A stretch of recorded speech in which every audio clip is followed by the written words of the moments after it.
You want the truth, the whole truth, and nothing but the truth about sports in the state of Michigan? You can't handle the truth!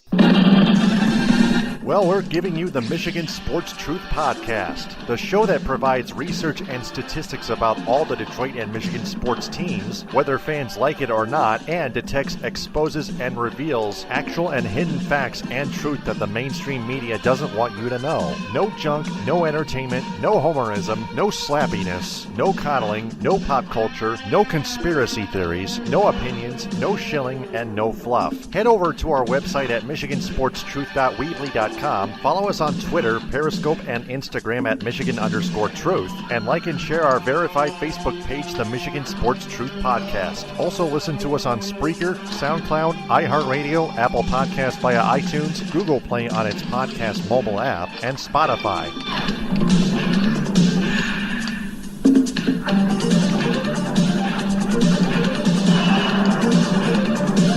The Michigan Sports Truth Podcast does not represent or defame any of the teams it covers. It only detects, exposes, and reveals honest, actual, and hidden truth, facts, and statistics about them. And welcome to episode 333 of the Michigan Sports Truth Podcast in audio form. I'm Taylor Phillips along with Buck Gino and Ed Smith. Follow me on Twitter at DT2Phillips. Follow me on Instagram at DT2Phillips. Follow Buck Gino on Twitter at BuckGino3rd, and follow Ed Smith on Twitter and Instagram at EdSmith313.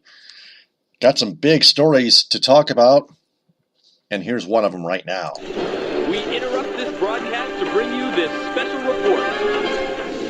That one is long gone. Fox Sports Detroit Tigers TV commentators Mario Impemba and Rod Allen got into a fight in the booth during one of the games last week when the Tigers battled out with the Chicago White Sox at Guaranteed Rate Field, and they were suspended for the rest of the season.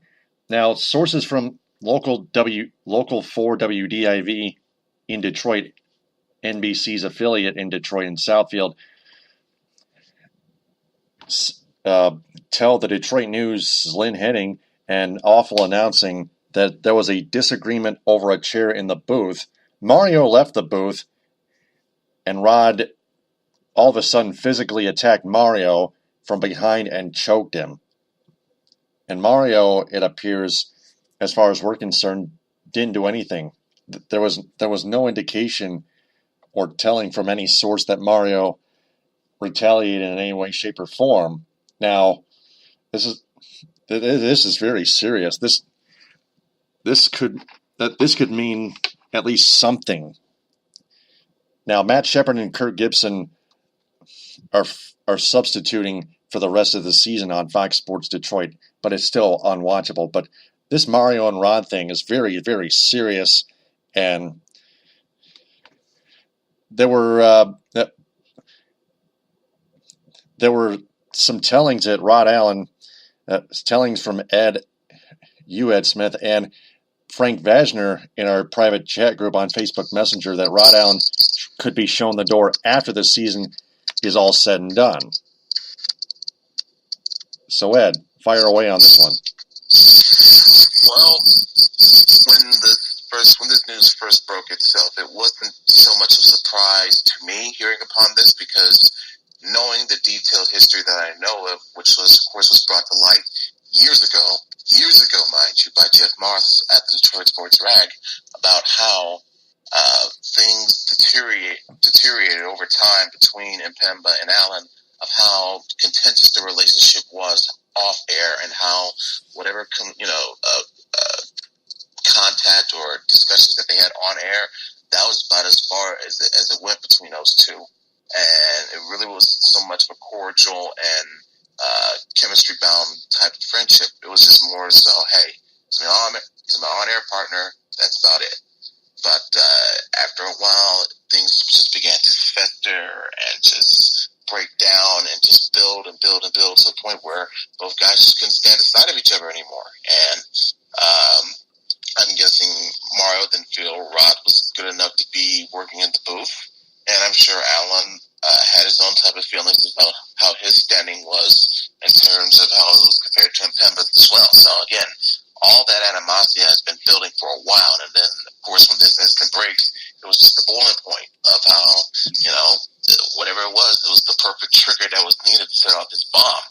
And my feeling about it is the fallout should be,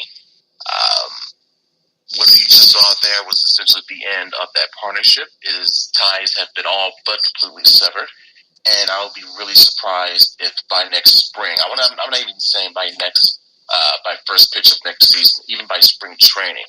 To me, the expected headline you should see in this upcoming fall and winter should be more than likely Rod Allen being relieved of his duties. Since Mario, by all accounts, this incident, was in a way you could say the victim in a sense, because he was the one that was attacked and did not fight back. So, in fact, if need be, that could give leeway for him to file a potential lawsuit, but that's neither here nor there.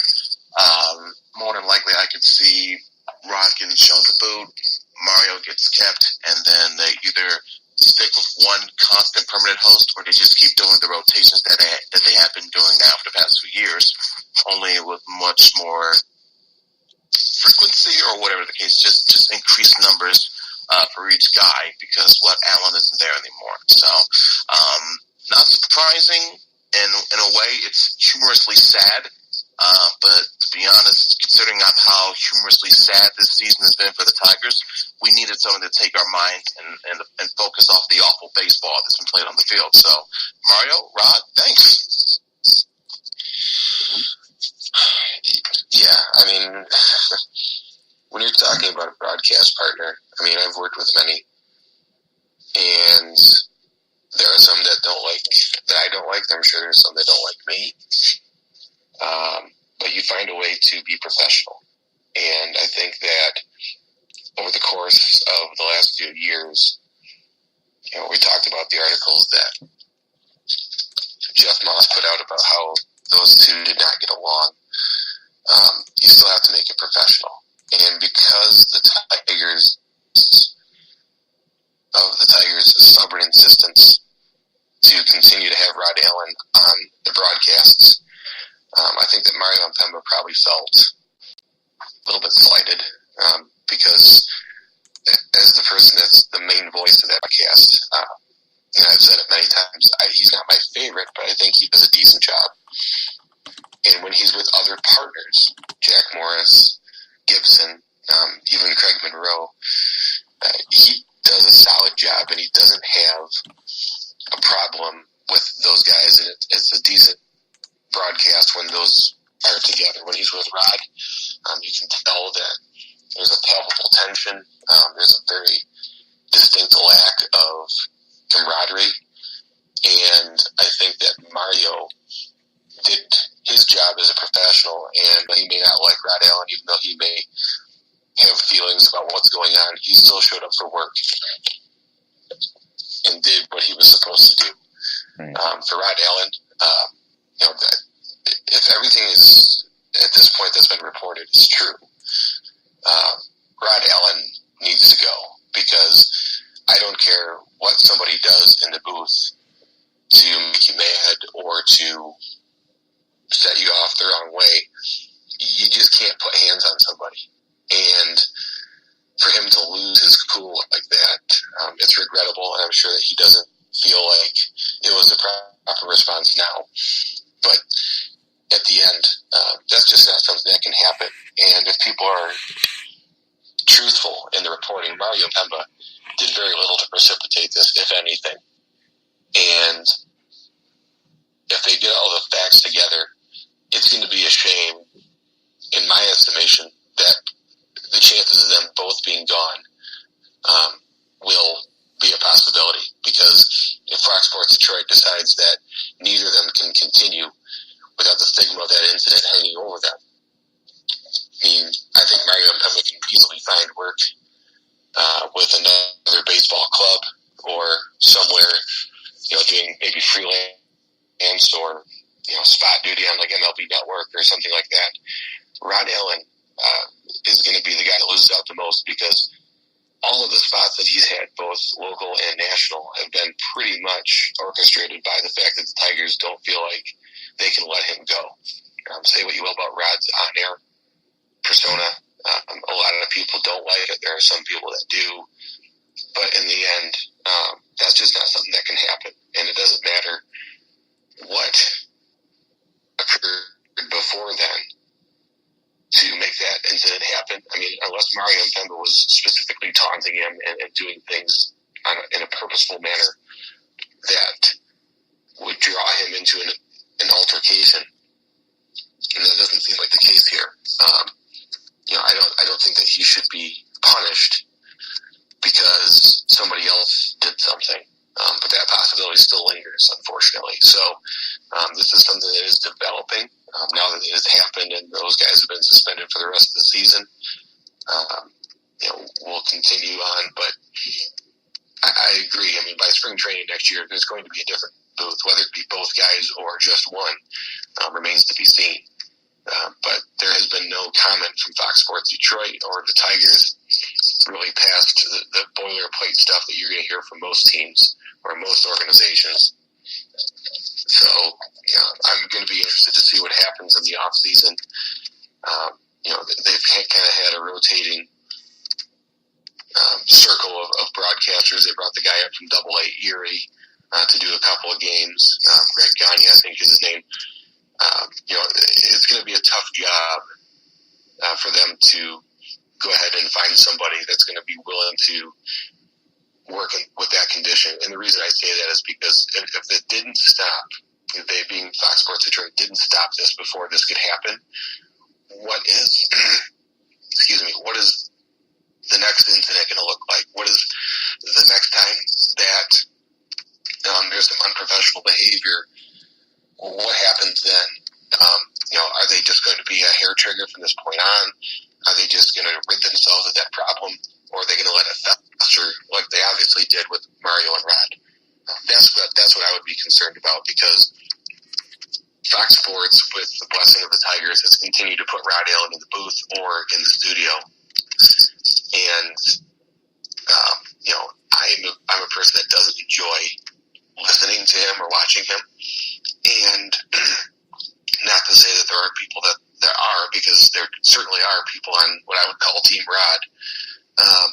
This is just really hard to see what's going to exactly happen. You can't put them back together. I mean, that's just not going to happen. And so it really falls on the broadcast partnership between the Fox Sports Detroit and the Tigers to decide what is the best solution. And I think the part that concerns me is that they may just say, well, we're going to go with a clean slate. And that's wrong, because Mario Impemba, for all of the things that have happened over the years, he's remained professional. He's done his job, and he did nothing to provoke Rod Allen that we know of that would constitute him being fired because he was assaulted by a coworker. So it's a tenuous situation. We'll see what happens in the fall and winter. But with that possibility hanging out there, I hope that's not the case. But like I said, we'll see what happens. And, that's a 162 game job. It's a 6-month, 7-month job. And there's a lot of people that would want to do it, obviously, but there's still a selection process that needs to happen. And all the people that say, oh, they should just bring on this guy or they should bring on that guy, that's a large commitment. And for somebody that's new to the broadcast world, that's not just something you jump in and start doing it right away. There's been some mention of other former players like Andy Dirks or Brandon Inge maybe taking that role. You never know what they're going to look like or sound like until you put them in front of the camera. So it'll be interesting to see how this plays out. And like I said, I hope for Mario's sake that I'm not his biggest fan. In this instance, he clearly was, as Ed said, the victim. And for him to be dismissed because of somebody else's behavior would be wrong. I'm hoping that's not the case, but it is still a possibility that lingers. Right. That being said, the way Fox Sports Detroit's programming has been, whoever is on the team is still unwatchable. even without Rod Allen. Well, and that's the thing. I mean, when you have a bad team, it's really tough to get people to watch. I don't care who you have on there. There's only a few select guys that have been in the broadcasting business that can draw an audience to a bad team. And when you're talking about a team-based broadcast group or broadcast team, when you're talking about a regionally based partnership, you've got to get somebody that can relate to the people that are tuning in. But as we saw in times of success with the Tigers, it didn't matter really who they put out there. People are going to watch it. Most people don't turn into baseball games because of who's calling it, unless it's a Vin Scully or Ernie Harwell type of figure. They're tuning in to watch their team. It's nice to have competent broadcasters that you enjoy, but chances are if the team's good, people will stick it out. In this case, I think this is probably one of the worst times for this to happen because the team's bad. It's not compelling TV, and the ratings have sunk to a level that is consummate with a team being bad. So, they're going to have to weigh all those factors in when they look at this, because if they bring Mario back with a new partner, that's not going to ultimately change their ratings a whole lot. Neither is them kicking off guys, both of them. You're not, when you remove somebody from the broadcast booth in any situation, there's going to be people that tune out. There's going to be people that tune in. That's just the nature of the beast. And like I said, I would feel really bad for Mario Impemba if he feels the blade of the axe just because his partner couldn't handle him professionally. But it's going to be very interesting fall and winter as Fox Sports Detroit sorts this out. It is something to monitor, but at the same time, in the overall scheme of things, they're not going to shift the needle too much one way or the other with whatever decision they make. Right. Tigers currently 59-86, 23 games back in the AL Comedy Central, and they have a .407 winning percentage. Just the sixth worst team in Major League Baseball, regardless. Yeah, but they've been god-awful. I mean, what else is there to expect coming into the season? They gave away practically all their pieces. Their window is long since closed. And instead of moving forward, they went backward with their new hire of a manager. So this kind of season was more than expected. And like I said, this news just helps us take focus off of the bad display of baseball and just gives us something to laugh at for 5 minutes. Not only that, it can force Chris Ilitch to sell the team. That's the point of it. That's the main point of this thing. No matter what kind of draft picks they pick the following year after year, it's gonna make Chris Ilitch keep losing money and being forced to sell the Tigers.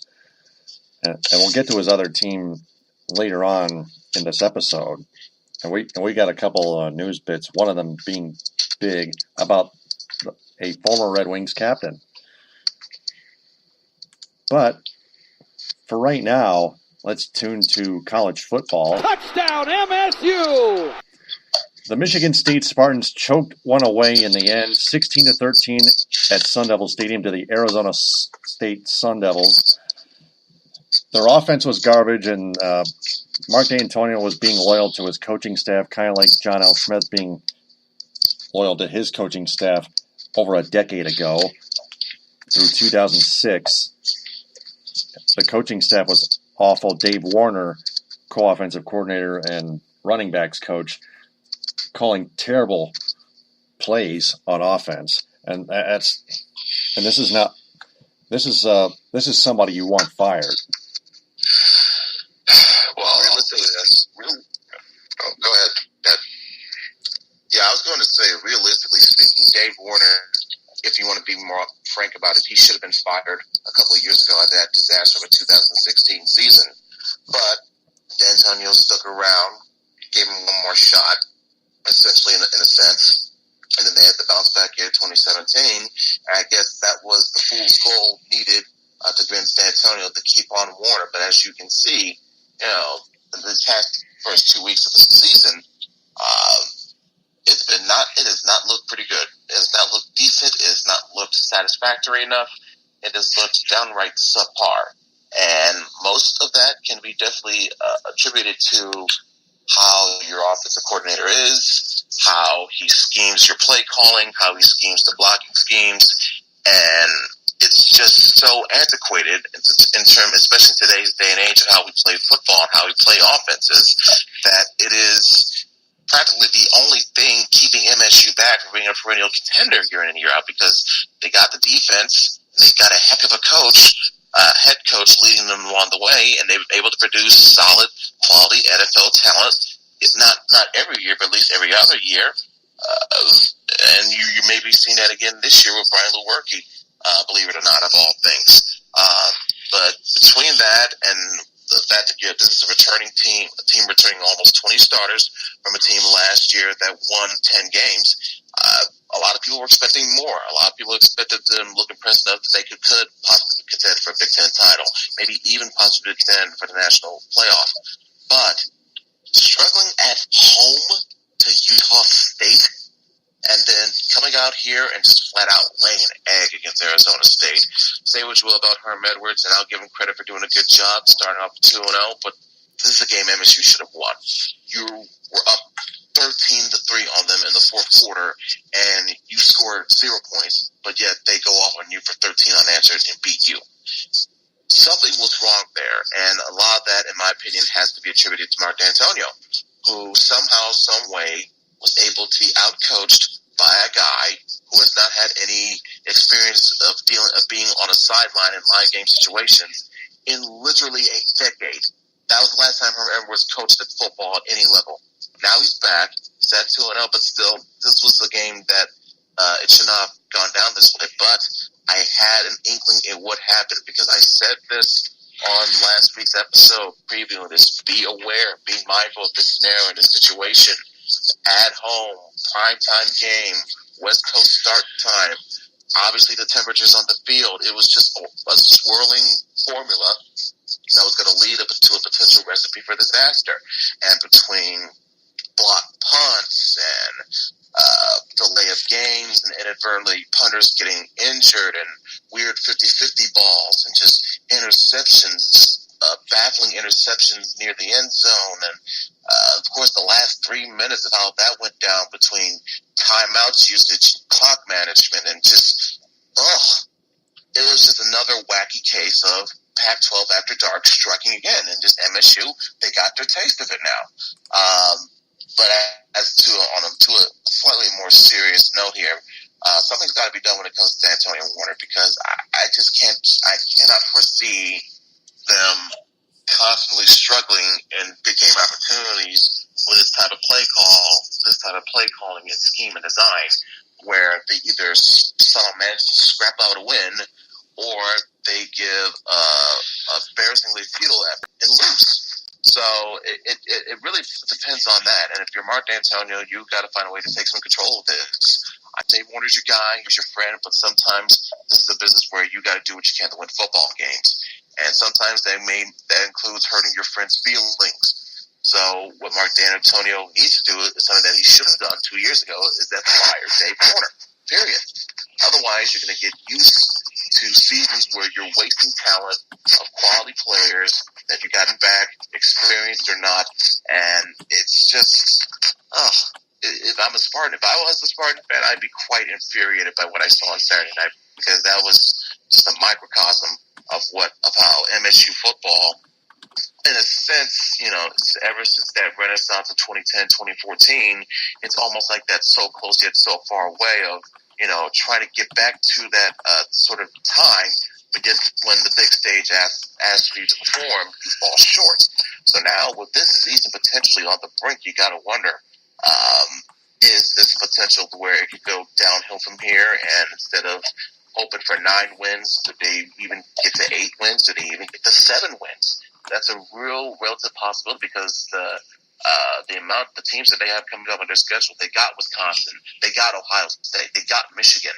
So it's not going to get easier from here on out. So for MSU to lose this game before entering this stretch, that tough part of their schedule, disheartening and would be very discouraging. In terms of conference-wise, their goals, it's still ahead of them. This was not a conference loss. But in terms of momentum killer and killing your chances for the playoff, it sure as heck did that. But if you're MSU, you can't. This was a bad loss, but you can't let it affect you so much to where it seeps into the next game, and then from there on out, it just completely wrecks your season little by little from the inside out. Until, again, like I said, you're that 7-win, 8-win team trying to figure out what the heck happened. All right, Buck. With the Michigan game and the Michigan State game in week 2, Michigan against Notre Dame in week 1, these are very carbon copy results when you're talking about failed offenses, bad schemes, poor execution. I'm not a sky is falling guy. I don't think that Michigan State's going to end up 500 because they couldn't beat Arizona State. I think the main concern is the fact that when you're talking about Dave Warner, this is a guy that, since he's been on staff, and I'm not a Michigan State fan, but I've never been impressed with his game calling. They play trestle ball. They play it close to the vest, no pun intended. They don't take a lot of risks, and sometimes that can help you. At other times it can hurt you, just like any other scheme. But the fact that Dave Warner has been their offensive coordinator for so long, you have to look at what's happening in these games that causes them to lose. Is it the offensive scheme? Is it the fact that the defense collapsed in the second half? Is it the fact that in the first half they had multiple opportunities to put that game out of reach or at least get a more sizable lead? I mean, when you're settling for field goals inside the 20 or not getting any points at all, that's a cause for concern, because throughout the year, you're going to look back at this loss and say, if I look at this tape, I know what I have to do to beat Michigan State now. And that's with any football team. But with Dave Warner, his game schemes don't change. He doesn't adapt well to other defenses. They kind of run the same stuff over and over. And because they've had better talent than they have in the past,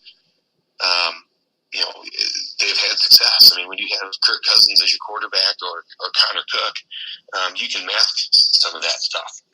But when you have Brian Warwick, who's not playing a great game, when you have guys on the offensive line who can't block, just like Michigan couldn't in week 1, you're going to have some problems. And what you need to do as a coach is try to find the plays that will work.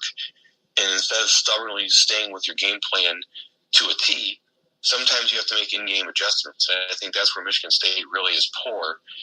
When they're playing good teams, their in-game adjustments are very minute, or they don't exist. And I'm not advocating that Michigan State goes out and fires Dave Warner tonight, but if you have to look at this body of work over the next part of the season, if they end up 9-3, 8-4, you have to look at what you had and what you had the potential to be. And it's going to be tough to justify that Dave Warner is still around if they're 8-4. Because really, I mean, when you look at their talent on paper, Michigan State should be a contender for not only the league, but also for the CFP. It's just really point blank. And I'm a Michigan fan. And so I'm not trying to look at this through Mason blue colored glasses, but you got to be better than that. And Herm Edwards has not been on a sideline for 10 years. He hasn't been on a college sideline in 30. And for him to come out and outfox you at home, regardless of when you're playing, it was hot. Yeah, it was late. But for Pete's sake, this is not a team that was good last year. This is not a team that's going to be a contender in the Pac-12 when it's all said and done, I don't think. So you've really got to look at this and say, what happened? Everybody's entitled to a bad game. It's going to happen. We're human. But I think the broader base of work that Dave Warner has put forth over his career at Michigan State, this is the same kind of thing that happens with every loss. that they've had is very similar to pretty much every loss they've had, which is poor scheme, lack of adjustment, and not preparing for your opponent that you have. And Arizona State, everybody knew coming in that they were a team on the rebuild because they just fired their coach last year. Herm Edwards is coming in. And yes, he has a lot of concepts and things that he brings from the pro experience, but those are 10 years old. He shouldn't be able to outcoach you, especially in a tight game, because you have the edge. You know what you can do the best. And even though he has that pedigree, you still should be able to beat them. That's not a team that you should be losing to. And that's the part that really, for me, sticks in the craw, if you're a Michigan State fan, is that when they have these games that they lose, and they're ultra-conservative and they play poorly, yeah, it can bear out in the end that the percentages are with you. You're going to win more games than you don't because you try to minimize risk, but there are times to go off the playbook. There's times to go off the script, and I think that in the end, this game, regardless of what they thought they could do or what there was available, they just didn't make enough plays, and they weren't set in a position to succeed. And this is going to be tough to come back from. I think Michigan State can rise up and still have all their goals in front of them, just like we talked about with Michigan in week 1. But as you mentioned, that schedule doesn't get any easier. They have 3 of the teams in the Big Ten that are gunning for the same spot they are. And you have teams as also that we didn't mention that have seen the Michigan State offense for years upon years. So they know what's going on. And you have to be different. You have to try something different. I'm not advocating that they go to a multiple wide receiver spread offense and do all these other things that they don't normally do on a consistent basis, but you've got to throw some wrinkles in there. And Dave Warner consistently, as the offensive coordinator for Michigan State, has never done that. And you have to be careful because you always have to have somebody better waiting in the wings. You can't just let people go and then throw somebody else in there and hope they do better just because they have a different philosophy. But this is a loss for Michigan State that sits squarely on the coaching staff. I mean, the players didn't play well, but I just never felt they were put in a position to succeed during that entire game. They just never looked comfortable. And whether that be because they're on the road in a late game out west, which is really a bad move by any Big Ten team, because anytime a Big Ten team goes out west and plays a late game like that, they usually play poorly. But that's just not something that, if you're a team that aspires to national championship playoff aspirations, you can't have that loss. You just can't. Not that way. I mean, if they go out and lose 27-24 and, some fluky things happen, that's football. That's sports. But they really seem to be controlled and coerced by Arizona State's defense to a degree that I just didn't think that they could be. And that was kind of the most surprising thing for me. And that is all proof of the John L. Smith syndrome, as Ed pointed out off the air. Mm-hmm. Yep, is right. Speaking of Michigan. Touchdown, Michigan! By the way, the Spartans have their bye week. The Wolverines. Well needed. Yep. The Wolverines smashed the Western Michigan Broncos 49-3. Michigan playing a much better game. Western Michigan Broncos football. Western Michigan's just being Western Michigan. They get annihilated. Their defense gets annihilated, and their offense doesn't even score a touchdown. They only score a field goal. But before that, they were shut out for most of the game. Western Michigan was absolutely disoriented on both sides of the ball. Yes, and for Michigan, this was a much-needed bounce back after the atrocity that was Notre Dame the week before. You needed something to feel good about. You needed something to where you'd be able to get better execution from your offense, not feel worrisome about your defense giving long drives, and just really give a chance to lick your wounds from the bad loss last week, and a chance to gear up as you head towards down the tougher teams later on in your schedule. You can only play who's in front of you. So for Michigan, you got Western this past week, and now you got SMU coming up shortly. These are the games that you need to not only help get your offense set up to how it's going to look like conference season, but also just give you a sense of, all right, these are the games that where if you win them enough in a row, you're setting yourself up for a good spot once you face Wisconsin, where the real point of the season begins of, can you make yourself into a playoff contender or at the very least a conference contender? But that's we'll cross that bridge when we get there. Now, as to this game, it was very, like I mentioned before, it was good to see the offense being productive again. Whether it was Karan Higdon and Chris Evans leading the way on the ground, especially Higdon with his performance, getting I believe it was one or two touchdowns, and over 100 yards rushing. Chris Evans scampering on with a touchdown of his own. And how about young man Shea Patterson? Nice bout recovery for him, having only, 3 incompletions and throwing for 3 touchdowns in this game. And by the way, on the subject of that, this marks the first time since, I believe, the Wisconsin game of last year that a Michigan wide receiver had scored a touchdown. So that is saying something. We're talking 300 or more days since that last happened. That lets you know how downright putrid your offense has been last year and how bad it was against Notre Dame. So it was nice to see that happening again. It was nice to see better blocking for the offensive line. Nice to see your tight ends making actual catches instead of dropping them in need situations, a.k.a. Zach Gentry again against Notre Dame. And it was also nice to see guys like Nico Collins stand out, help let everyone know that he's going to be a big primary target in the absence of Tariq Black. It was nice to see Devin Bush showcasing that end-to-end speed that makes him look like an NFL prospect. It was nice just to see all the constant variables of, hey, this is a team you're supposed to go out there and crush, go in there and do it. And it gave the fans a little good feel-good. But now, again, we can't get too caught up in the Kool-Aid because it's Western. It's not like you're doing this to Wisconsin or Penn State or even Indiana to a degree, because Indiana, they've had a tendency to surprise some people in the past couple seasons.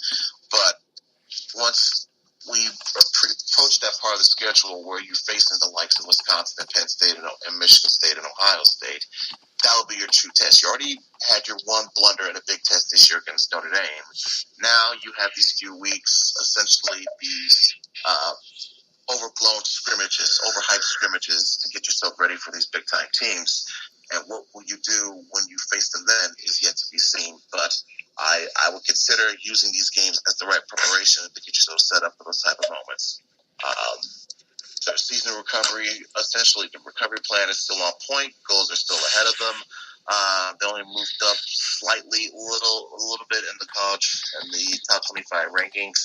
As long as they keep ripping off a couple more wins, don't worry about their rankings. Like, you'll see that jump when you're facing some of these top-ranked teams head-to-head, like Penn State and Wisconsin and MSU. Well, if MSU is still ranked in the near future, so they'll be your golden goose games to not only look impressive in front of the nation, but also look impressive to those pollers, because the higher you are, closer to when those first batch of playoff rankings are announced, that's where you build, help again start establishing your case to get to that top 4. So if you're Michigan, again, very, very much needed after a disaster that was against Notre Dame, and you will hopefully like to see the same continue this weekend against SMU. I mean, this game really was not in doubt, and this is a team that in Western is lacking more than we thought coming into the season. Their defense is not good. The offense was serviceable to above average, but Michigan really just took it to them like they should. I would say for Western, their offense didn't make enough plays in the beginning of the game to keep them in it, and that gave Michigan a lot of momentum. People were complaining that Michigan continued to attack the run game and didn't really showcase Jay Patterson as much. Then he finally broke loose when the game was pretty much out of hand. this is what it is. I mean, you blow out a bad team. That's what you're supposed to do if you're good. Is you're supposed to do this. So for me, it doesn't restore a ton of confidence simply because that's what you should do. If they didn't beat Western convincingly, then I'd be worried even more. They beat them convincingly, and there's really nothing that's changed. They still have their biggest games ahead of them. Yes, it builds confidence. Yes, it gives them something to build on. But this is not a team that I was worried about them beating Western or SMU, who are two of the worst defenses in the country.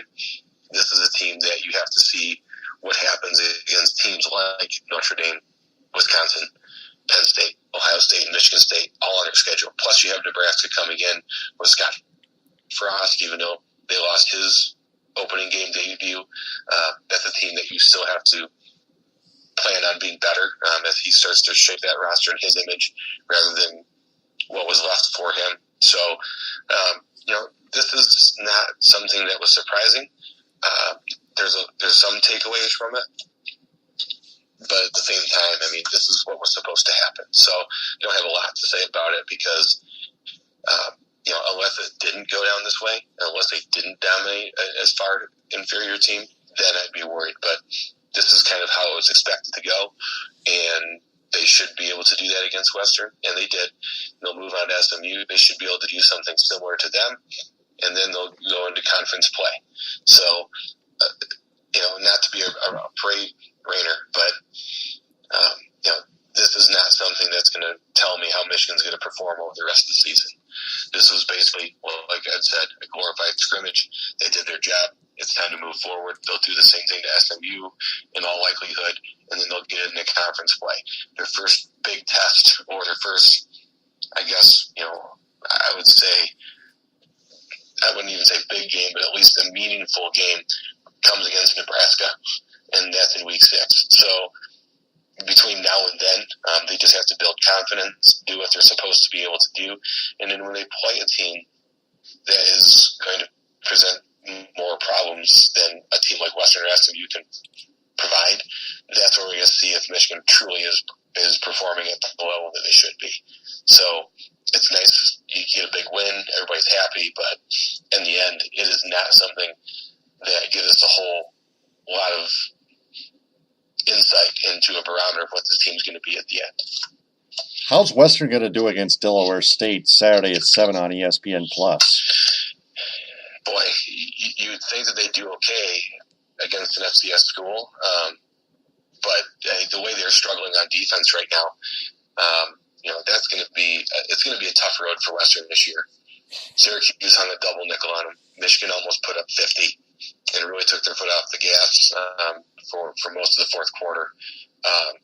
It's going to be tough for the Broncos. My early prediction this year of them being 6-6 is much in doubt now because of that. And I have a hard time seeing them win 4 games because if you're getting your head handed to you by Syracuse and you're getting your head handed to you by Michigan, defensively in the MAC, you have to have at least a semblance of competency.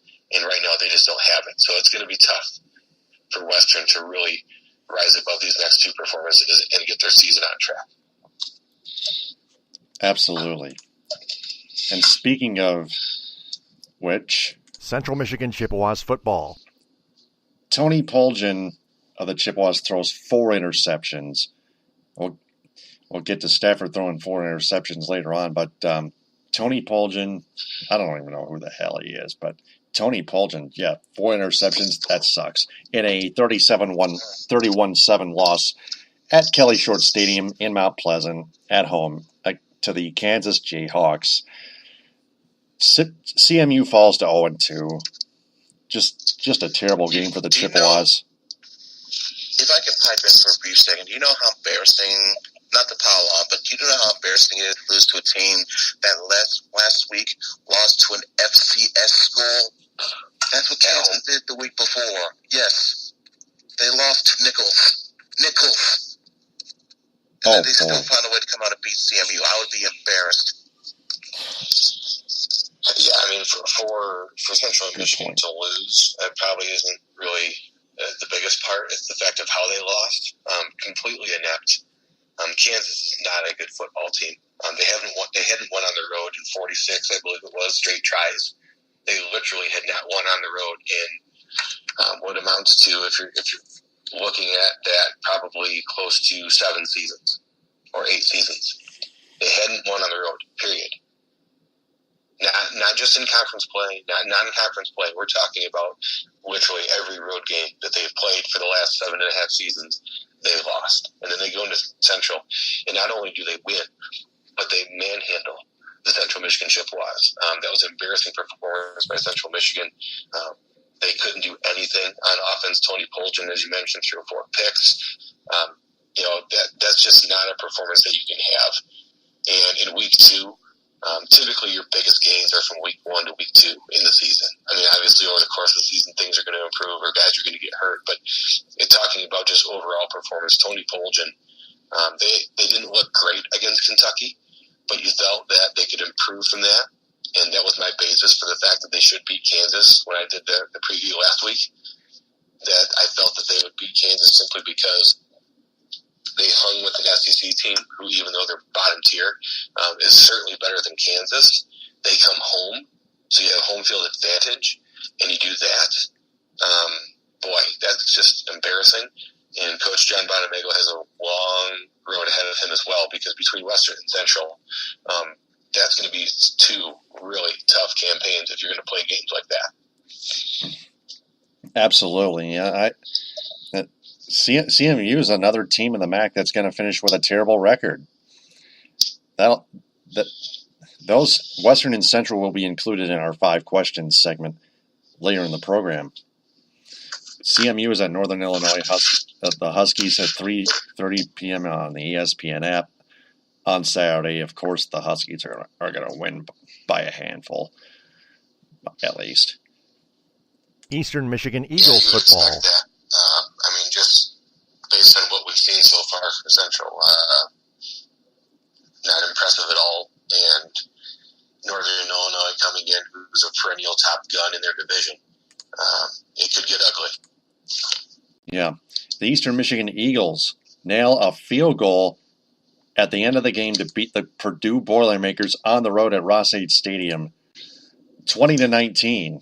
The Eastern Michigan Eagles, of all teams, improved to 2-0 by beating another Big Ten team. The second year in a row, the Eastern Michigan Eagles have beaten a Big Ten team.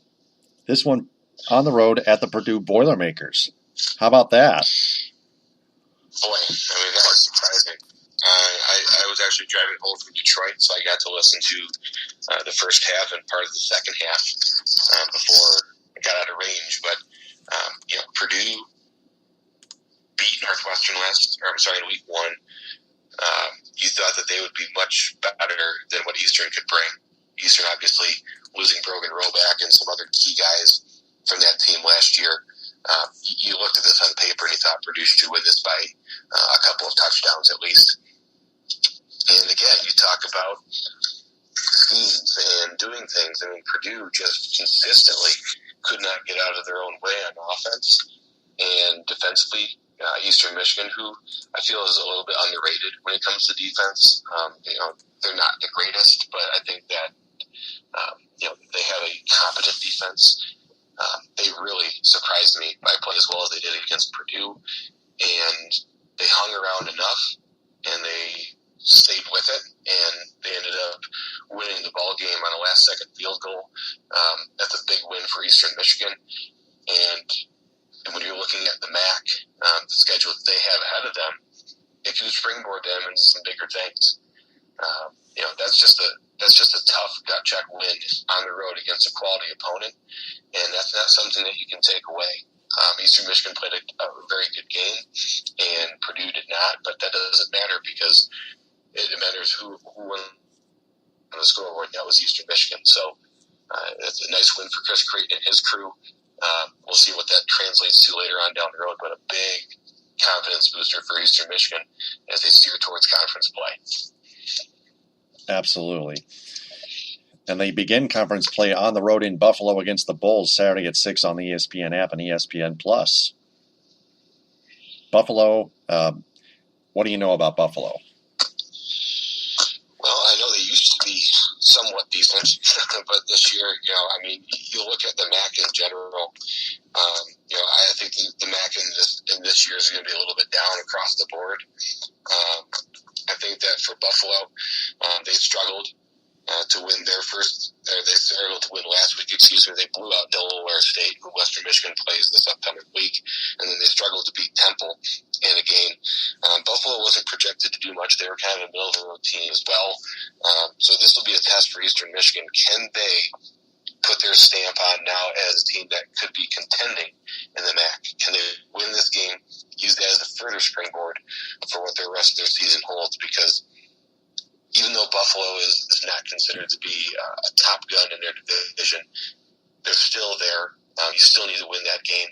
And for Eastern Michigan, this becomes a bigger game now because of the fact that they won last week. If they would have lost against Purdue, this game doesn't mean as much, frankly. But now that you have a 2-0 record heading into this game with a chance to jumpstart to 3-0, 1-0 in your conference, Eastern Michigan really has a chance to make some hay here while the sun shines. And if they can beat Buffalo, they'll have a lot of confidence rolling into MAC play. Yep. Mm-hmm. So, going to be a good one between the Eagles and the Bulls. That is college football in the Mitten Talk. Now we transition to pro football. This is going to be ugly. Touchdown, Detroit Lions! You are pathetic! The Lions, of all teams, lose to the butt-fumbled New York Jets 48-17 in a game where Matthew Stafford, of all people, uncharacteristically threw four interceptions, just like Tony Poljan. But I've been hearing about, after the game, I heard about the New York Jets defense reading Stafford's signals, that they were smarter, they outsmarted, outplayed, outcoached, and outwitted the Detroit Lions everywhere after Sam Darnold threw a pick six to Quandre Diggs. After that, he improved. Stafford never did. Matt Patricia never prepared his team on it in any portion. The defense did not show up either. It was a tight. The first half plus a little bit of the third quarter was tight, but the Jets started to pull away inevitably, and they kept reading Matthew Stafford's signals. They kept their defense kept scoring, and their offense kept scoring. The Lions' defense just disappeared, and everybody on the Detroit Lions team deserves the blame, no matter who you blame it on more. Stafford deserves some blame. Matt Patricia deserves some blame because he didn't prepare. The defense deserves some blame. And of course, the offensive line deserves some blame. Everybody deserves some blame except for the special teams. So, Ed, we'll start with you. Just surprisingly pathetic. Ed? Oh, maybe we lost him, but I'll jump in here. I mean, when you look at the Lions and how they performed, not only surprising, but it was disappointing. Say all you want about the Jets reading signals and doing all these things that they're able to against the Lions, both offensively and defensively. Just the amount of, or the lack of, I guess, big plays by the Detroit offense really was surprising, because they brought back Jim Bob Cooter with confidence that he would be able to at least be serviceable and get this offense to the same level that they were at last year, if not better. That didn't happen. They actually regressed. You're playing a team in the Jets that is starting a rookie quarterback on the road for his first game. You need to take advantage of that. The defense, after the first 5 minutes, did not do that. And the real big stunner, or I guess the most important thing would be in the second half. It looks like the Lions just, I don't want to say they quit. You can never tell a professional player that they quit, but they just did not have any spark. They had no outward motivation altercation. They just had a bad game and it snowballed on top of each other. Everything that happened just came on top of each other. And it was just a pitiful performance by Detroit because not only did people expect more out of their defense than that, but the offense did not help the defense at all. Matthew Stafford having 4 interceptions. I would think probably 2 of those were, I don't want to say unlucky breaks, but they weren't something that he orchestrated individually. There was one that he kind of underthrew, and that was the first pick. And then the third pick really just kind of was a kind of a 50-50 ball that somebody ended up with on the other team rather than his receiver. But the last pick was just brutal. I mean, throwing right into zone coverage. That was elementary football. I mean, you have to be able to read that. He's going over the middle, trying to make something happen, but that's just not a play that you can make if you're Matt Stafford. I don't care how many points you are to the bad on a team. You just can't make that throw. And I think the overall surprising thing for me was just how bad they played, and they just continued to play bad. They didn't improve. They didn't adjust. They didn't do anything to make themselves to get into a better position to win. And for Matt Patricia, it's a certainly disappointing debut for him. These are some of the issues that people saw in preseason. And while I don't put a lot of stock in how preseason games go, some of those fears were not abetted by their performance last night. And they're going to have some work to do. They really are going to have to buckle down and get some things figured out. Because if Jim Bob Cooter's going to call a game like that against the Jets, he's going to have to get a lot better against some of the teams that are playing in the division. I mean, you look at the Packers and the Bears game on Sunday night. Those are 2 teams that have improved. And Aaron Rodgers led a big comeback in the second half. And the Bears looked in the first half for all intents and purposes like they weren't the team that they were last year. Khalil Mack made a huge impact. They looked good. So they're going to probably be able to use that as a stepping stone and improve as the season goes on. The Packers did what the Packers do, and that's come back led by Aaron Rodgers. But that's not a team to be trifled with either. You're looking at in the division, and I said this in the preview, their division didn't get any worse. Their division got much better. And the Lions, man-to-man, when you compare them to the other teams in the division, didn't really do much in terms of adding impact players at key positions that they really needed to. Ziggy Ansah was pretty much a non-factor after the first quarter. And defensively, their secondary was porous at best. Their run defense was bad. Just really everything bad. I mean, you lose a game 48-17, and everything should be bad. I mean, that's just how it was. And their offense only scoring 1 touchdown because of obviously the Quandre Diggs interception return. That's just not a performance that you can have, especially against a team like the Jets. So again, I am not a sky is falling guy. I don't think the Lions are going to go 0-16 because they lost to the Jets. But it certainly was a disappointing performance to start the Matt Patricia era. And they're going to have to do a lot of work to improve over that. Because if you look at their schedule, and I talked about this, their first 5 games are non-divisional opponents. They're going to play teams like Dallas. They're going to play teams like San Francisco and New England. These are teams that are on the come up or are established powers. I mean, these teams aren't going to go away. And so for them, this is going to be very difficult to come back from. And I said it in the preview that if they get off to a bad start, it's going to be very tough for them to dig out of that hole. And if they perform like this over the next couple of weeks, it's going to be a long season in Detroit. There's going to be a lot of questions that need to get answered. And it's going to get really ugly really quick for Matt Patricia if they can't get some performance improvements here in the next couple of weeks. Still waiting for Ed to jump on air. Hey, Ed, are you there? No? What in the name of God? He can't leave the air. He can't leave it. He can't leave us while we're on the air. That's very unprofessional. We apologize for that. So the Lions are at the San Francisco 49ers, another tough team who lost to an even tougher team, 24-16 at the Minnesota Vikings at U.S. Bank Stadium Sunday at 4:05 on Fox, Lions and 49ers. So let's go ahead and move forward. Just you and me, I guess, for the rest of the episode, unless Ed wants to join us later on. Buck, Lions at 49ers.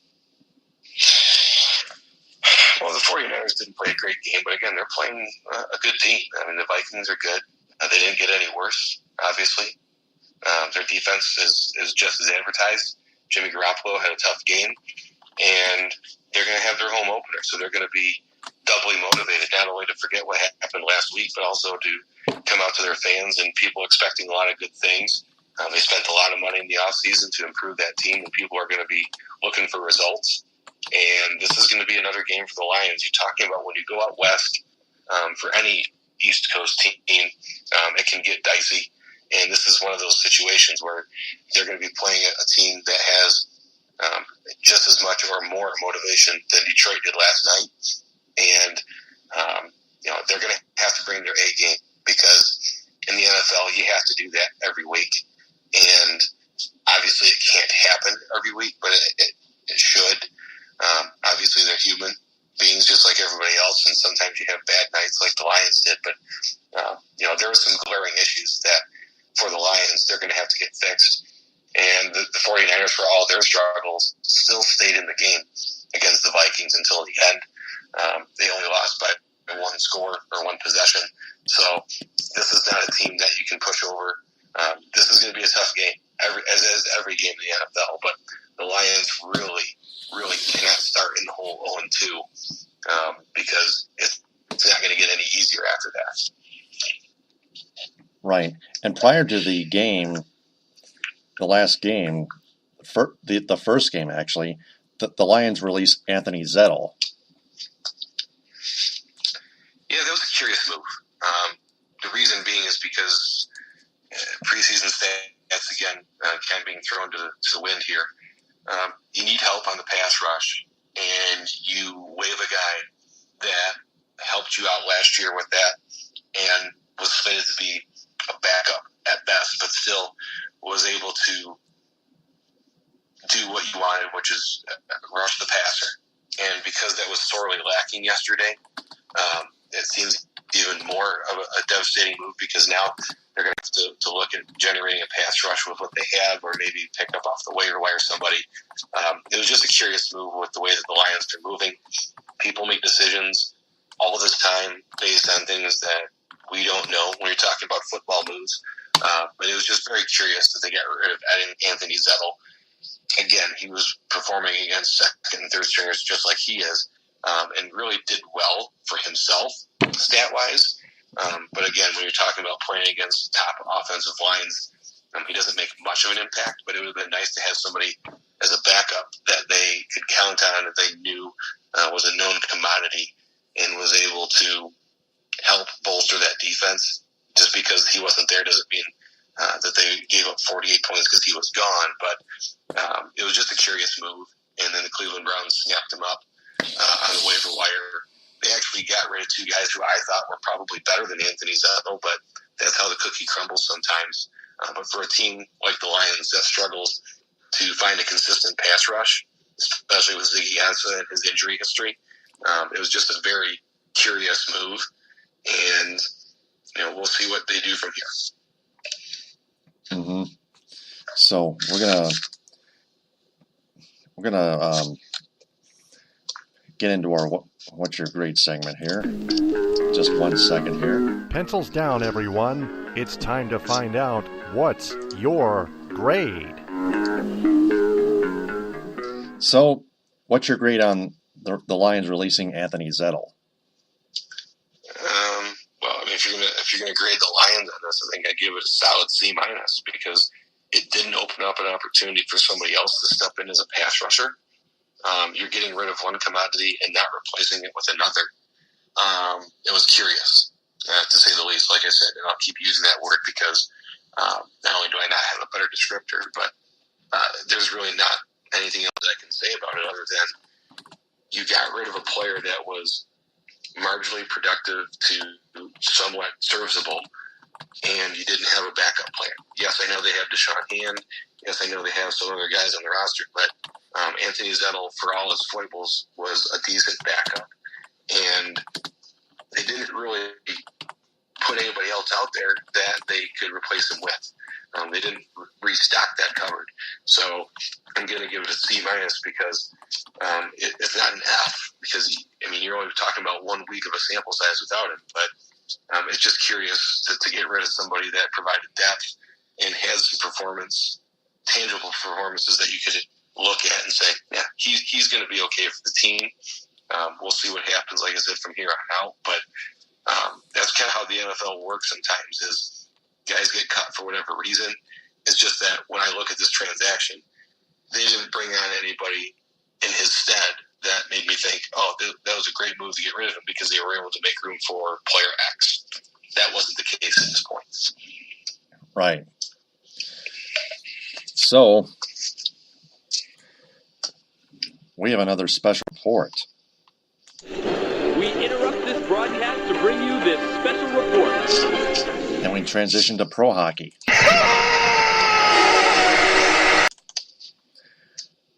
First of all, former Red Wings captain Steve Yzerman has stepped down as the Tampa Bay Lightning general manager. Oh, man. But does that mean he's leaving the Lightning? No, he's actually taking an advisory role with the Tampa Bay Lightning, and he's still in the final year of his contract heading into the season. So this may sound surprising to Red Wings fans everywhere, but on top of that, Chris Ilitch is still the owner, and there's still no way Stevie Y is going to, work for Chris Ilitch as a general manager. And Chris Ilitch is too loyal to fire Ken Holland, and the Red Wings don't have very many pieces that don't have the pieces to put together to build a playoff contender anyway. It's been going on for 2 years, and nothing has changed. The only thing we can wait for is for Chris Ilitch to sell the Red Wings too. Well, this is a surprising move from Steve Yzerman, because it comes so close to the beginning of the season.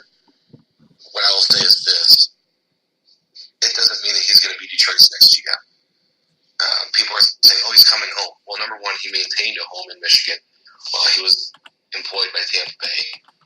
Number two, he's got 2 girls that are of college age, and he probably wants to be closer to home to see them more. His schedule probably doesn't allow for that in Tampa Bay, so it doesn't surprise me that he puts the team in an advisory role. But obviously, that's much less of a task when you're at home. That's something that you can do, and you can make road trips at the team's behest rather than being a presence 365, 24/7 as the general manager. So this doesn't really mean that he's going to be the next GM for Detroit, and a lot of people are excited that he's leaving the Lightning, and they think that this is the first step in him becoming the GM. I would caution people just to tap the brakes on that. I'm not saying it can't happen, but there's a lot of pieces that need to fall in place before that truly happens. That said, when you're looking at the Detroit Red Wings, obviously the stars are starting to align for him to make a return. But there's some other things that need to happen before Steve Yzerman ever inks another contract with the Detroit Red Wings organization. Namely, the fact that Chris Ilitch, who he has been said that he will not work for Chris Ilitch.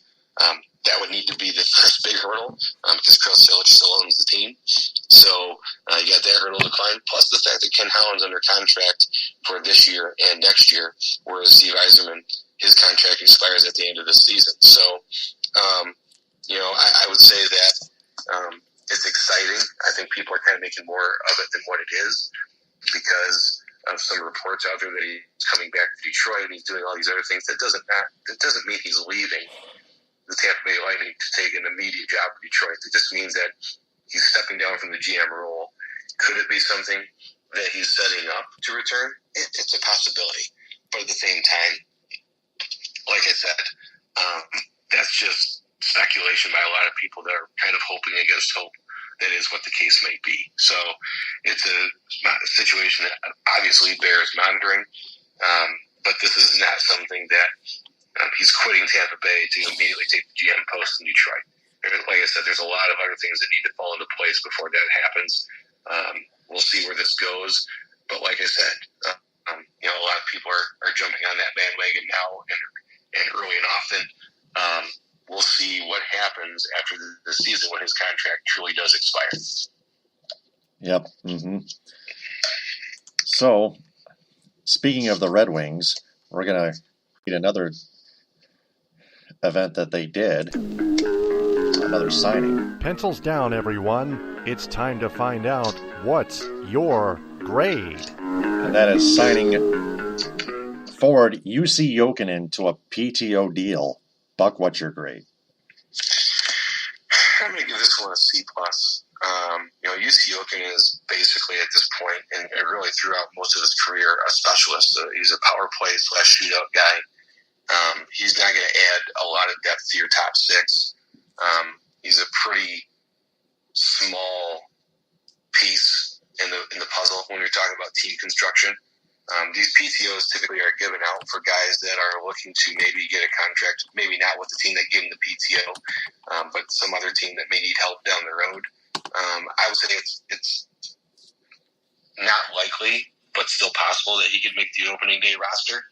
But this is one of those moves that smells like, hey, we need a place for him to play in the preseason. It doesn't do us any harm to put him on a PTO because there's no real sort of agreement or some sort of roster spot that's being guaranteed. It's basically for him to showcase what he's got left in the tank, and maybe a team that is in need of him after the preseason. Maybe he goes from a PTO to a regular contract with another NHL team. But it's also, like I said, it's good to have depth. Just like I mentioned with the Lions, you always want depth, regardless of how good they are. If you think that they're going to help your team in one way or the other, he's not a guy that I think would be getting a lot of minutes in Detroit. So I don't really feel that Detroit is trying to sneak him onto the roster. There's a reason that he's being signed to a PTO. There's not a lot of teams that had a genuine interest in him to start on their roster. So this is kind of a stepping stone for him to do that, and we'll see what happens. Injuries do occur. Things happen. Maybe he does get on the roster, but I think ultimately at the end, he probably shows what he has, and if he shows just enough, maybe another team snaps him up. Yep, and that is our What's Your Grade segment. So for our entire audience, if they have a grade for each event, post them in the comment bank in this episode, and please don't go out of line. Now it's time for the other segment. It's time for 5 questions on the Michigan Sports Truth Podcast. 5 questions. Question number 1. Could Tigers TV color analyst Rod Allen be fired after this season? Oh, he definitely could. The writing is on the wall for him right now with all these things hanging over him with the incident that he had with Mario Impemba at the booth. He definitely could. The question is going to be, because he has a contract that extends into, I believe it's 2021, it's going to be difficult for them to walk away with that. They're going to have to do some maneuvering if they want to get out of that contract. But he definitely is a target for them to be for him to be fired, because the incident really is not something that is allowable in any workplace. And if you're going to get somebody out of your way, that's the easiest way to do it, is have them screw up like Rod Allen allegedly did. And like I mentioned earlier in the broadcast, I just don't see a way that he's back on the air. It'd be too much of a PR nightmare to say, well, he's not going to be in the booth, he'll be in the studio.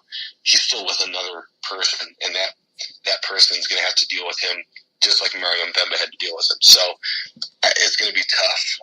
I think that the probability is very high that he does not return, but with his contract situation and what's going to be required to get him out of that, there's still a possibility that he could remain on staff, but it would be a really tough situation for Fox Sports Detroit to bring him back and say, we're going to stand by him and stand by this contract. The suspension to me is probably just a harbinger of him not having his contract honored until the end. Mm-hmm. I believe so. Something has got to give. Next question. Question number 2. If Rod Allen is fired, who could replace him permanently? Like you pointed out, Andy Dirks and Brandon Inge. Well, those are just two of the names that were thrown out. I mean, there's guys like Kirk Gibson. It's going to be tough for Kirk Gibson, with his health situation to do all 162 games or whatever it is that the number it is that they do. I think it's 155 or whatever it is that they actually do, minus the national broadcast. So, that's a tough stretch for him.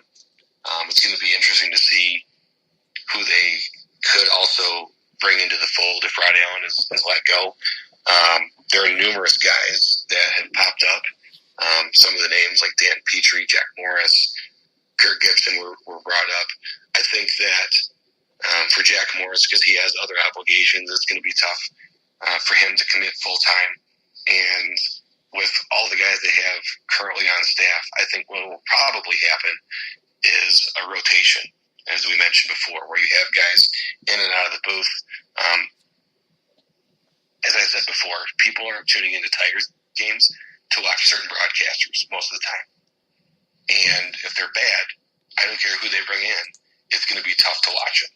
No matter if they have the world's best color commentator or not, people watch baseball because the team is good in most cases. So, except for the diehards, they're going to watch everything. You're going to have a hard time drawing in a big audience just by bringing in a different broadcaster.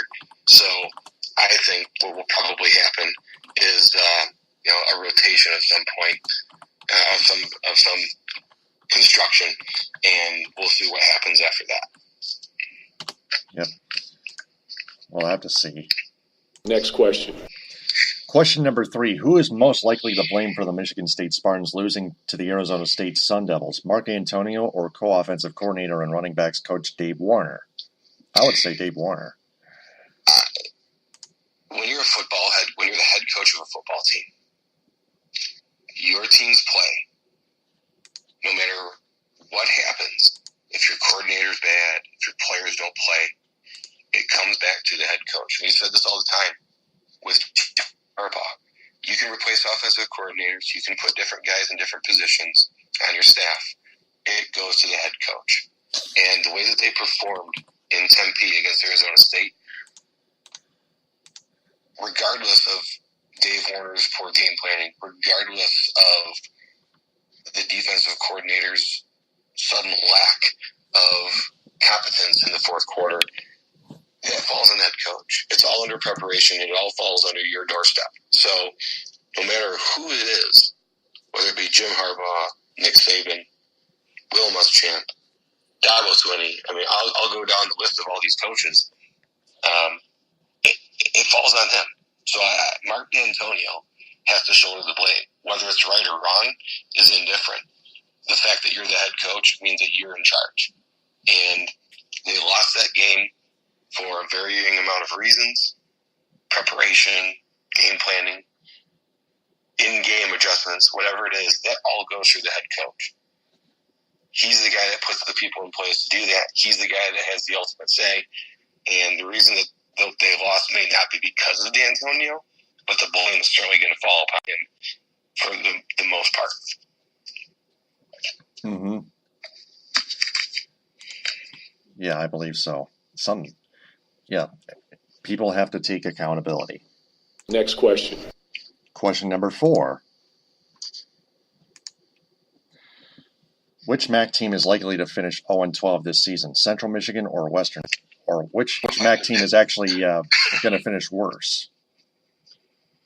Well, I don't know about 0-12, but I can certainly say with a very small bit of confidence watching their first two games. I think that Central Michigan's in by far the worst position, simply because Western has returning starters in a lot of the key areas on offense, whereas Central Michigan does not.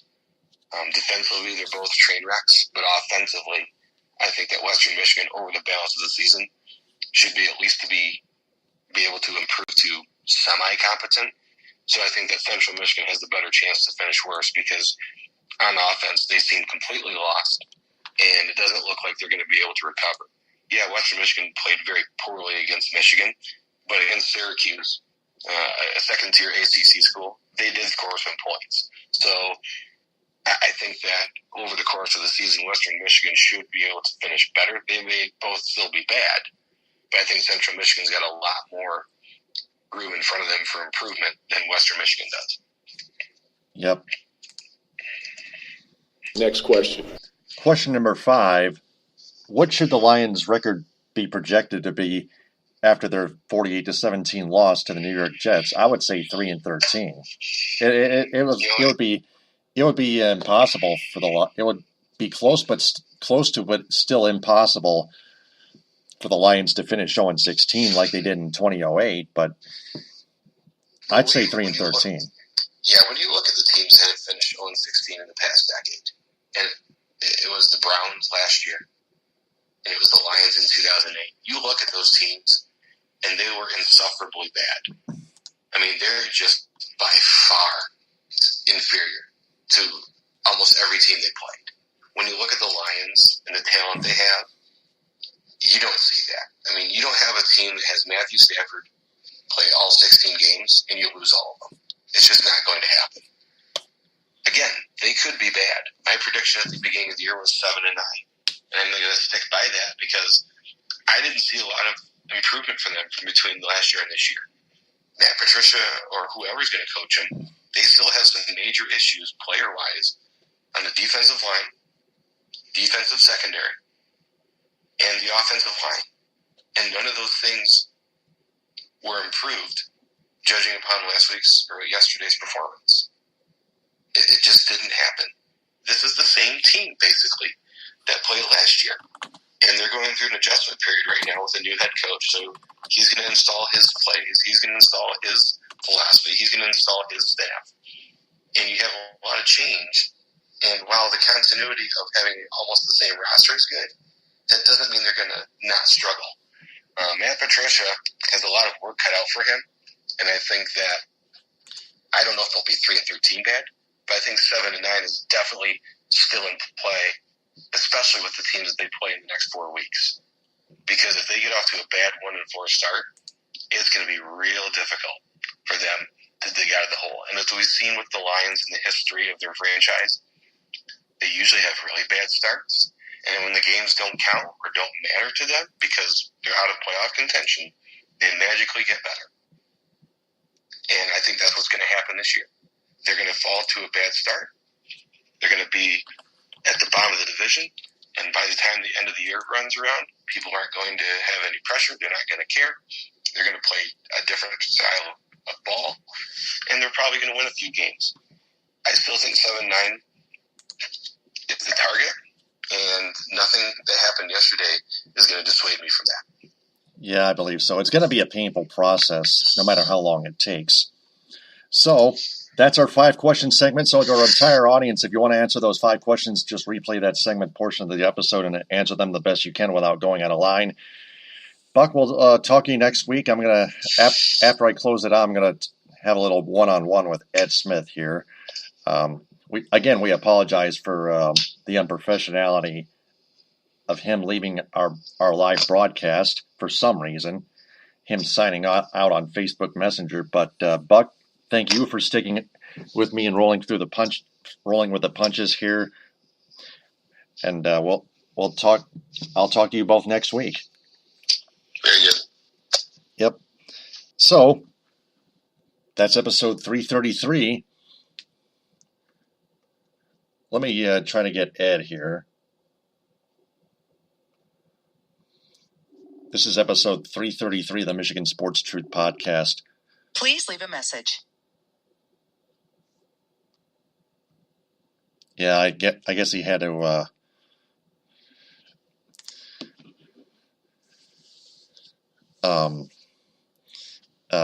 I guess Ed's in another call or something like that. He should not have accepted that. So that's episode 333. Before we sign off, I want to remind everyone to share this episode and our entire podcast on social media and have their friends share that as well, because we want to tell them that the Michigan Sports Truth Podcast is searching for a wider audience that is fans of sports, especially our teams in the state of Michigan. So please spread the word about the Michigan Sports Truth Podcast on Spreaker, SoundCloud, iHeartRadio, Apple Podcasts, via iTunes, Google Play on its podcast app, and Spotify, as well as its verified Facebook page, the Michigan Sports Truth Podcast, and its Twitter, Periscope, and Instagram accounts at Michigan_Truth. I'm Taylor Phillips. Follow me on Twitter at DT2Phillips. Buck Gino on Twitter at BuckGino3rd. Follow me on Instagram at DT2Phillips. And Ed Smith at EdSmith313 on Twitter and Instagram. We'll talk to you next week on episode 334 on Monday night at 10:30. Thanks very much for listening, downloading, and sharing. Stay smart, Michiganders. TTFN, ta-ta for now. The Michigan Sports Truth Podcast does not represent or defame any of the teams it covers. It only detects, exposes, and reveals honest, actual, and hidden truth, facts, and statistics about them.